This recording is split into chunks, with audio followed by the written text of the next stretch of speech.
घुटनों से टक-टक की आवाज़ों का आना, ये मर्ज़ आजकल जो है पहले तो बुज़ुर्गों में हुआ करता था, लेकिन आजकल ये मर्ज़ बच्चों और जवानों के अंदर बहुत ज़्यादा शिद्दत से इख्तियार होता करता चला जा रहा है। बेसिकली इसके पीछे रूट कॉज़ ये बनती है कि जिस्म के अंदर खुश्की, तेज़ाबियत जो है वो बढ़ जाती है, जिसकी वजह से हमारे जिस्म की जो रतूबात होती हैं, वो खुश्क हो जाती हैं।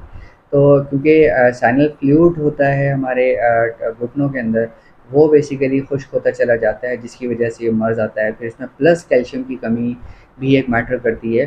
तो इन इसका जो इलाज है वो आप यकीन जानिए डाइट प्लान चेंज कर कर भी किया जा सकता है, नेचुरल सोर्सेज़ से भी किया जा सकता है, कहवा जात से भी किया जा सकता है।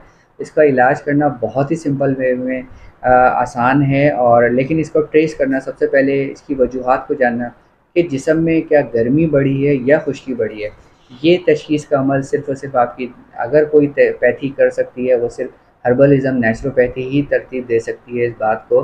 तो मुकम्मल तशख़ीस के बाद इलाज का जब आगाज़ होता है, आप यकीन जानिए घर के जो आपके गरम मसाले हैं इवन, आप उससे ही बेशुमार अमराज़ का और इस मर्ज़ का भी इलाज आप घर बैठे कर सकते हैं। लेकिन सबसे पहले तशख़ीस करवाना बहुत ज़्यादा ज़रूरी है इस मर्ज़ में।